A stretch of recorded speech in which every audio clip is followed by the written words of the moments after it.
longtime assistant at the collegiate level is dipping his toes into the NFL coaching waters for the first time. For the second time today, the Pittsburgh Steelers announced the hiring of a college coach, with the NFL club confirming that Tom Bradley has been added as Mike Tomlin's defensive backs coach.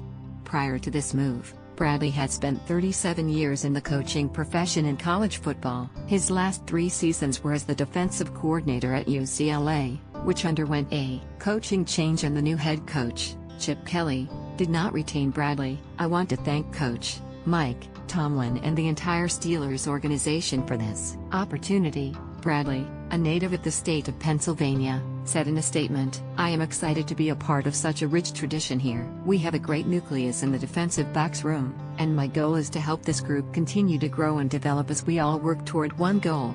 Prior to his time at UCLA, and a brief stint at West Virginia in 2014, Bradley spent 32 seasons as an assistant at Penn State, the last 12 as Joe Paterno's defensive coordinator. Bradley was named interim head coach following Paterno's dismissal, but was not retained by then new Nittany Lions head coach Bill O'Brien. Bradley didn't coach at all in 2012 and 2013 after his departure from Happy Valley. Earlier Thursday, the Steelers also announced the hiring of Carl Dunbar as defensive line coach. The past 2 seasons, Dunbar had held the same job under Nick Saban at Alabama. Last month, L.J. Scott confirmed that he would be eschewing early entry into the NFL draft and returning to Michigan State for one more season. This month, the Spartans' backfield has been hit by some not-so-unexpected attrition. Madre London took to his personal Twitter account Friday to announce that he has decided to transfer out of Mark D'Antonio's football program. While no specific reason for the parting of ways was given in his social media missive, the fact that Scott returned and London will be entering his final season of eligibility likely played a significant role in the decision. London is on schedule to graduate from MSU in May, which will allow him to play for another FBS program in 2018. As a redshirt freshman, London started the first 6 games of the 2015 season before an ankle injury opened door for Scott to take over the job as the bell cow in the Spartans' running game. Scott led the Spartans in rushing each of the past 3 seasons,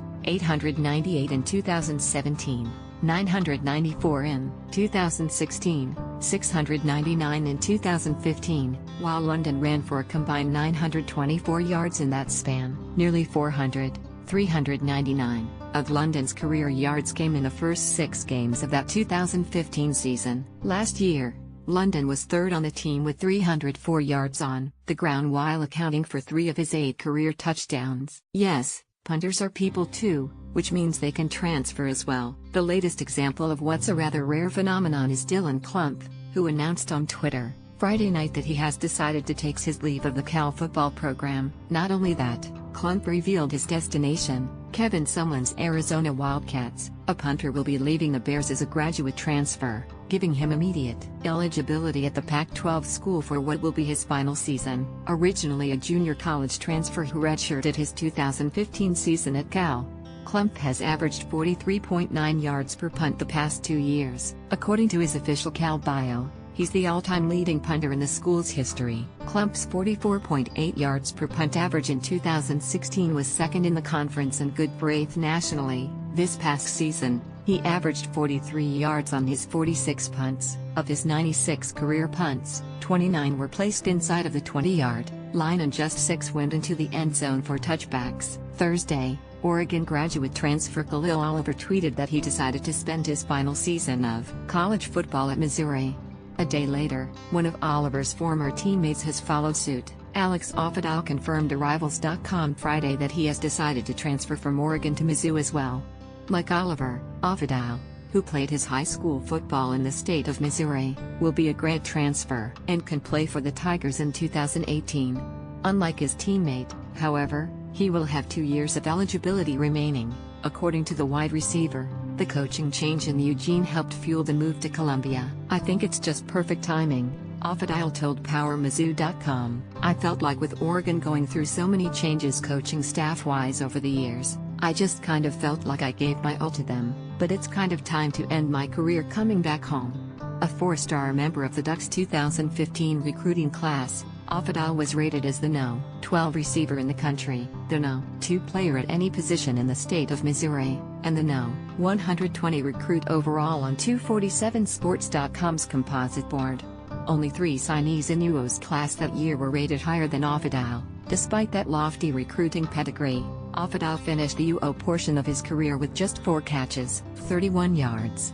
3 of those receptions and 23 of the yards came this past season. The issue of concussions in college football is not going away anytime soon, and it seems a new front is being opened in the courts to that effect. The Pennsylvania Record reports that a new lawsuit has been filed against the NCAA by former Army football player Charles Schwartzman and his wife. The suit alleges the organization was negligent in not informing him of the potential dangers of head trauma, which later led him to developing Lou Gehrig's disease 3 years ago. The NCAA's breach of its duty to exercise reasonable care based on its knowledge and what it should have known caused Mr. Schwartzman to subsequently develop many neurocognitive conditions and have to endure numerous neurological symptoms. The suit states, according to the record, Schwartzman was a linebacker at West Point in the late 1980s, and later retired as a lieutenant colonel in the Army. He is reportedly seeking damages in the case as well as the NCAA covering legal fees. Interestingly, in an interview with the Dayton Daily News from 2 years ago,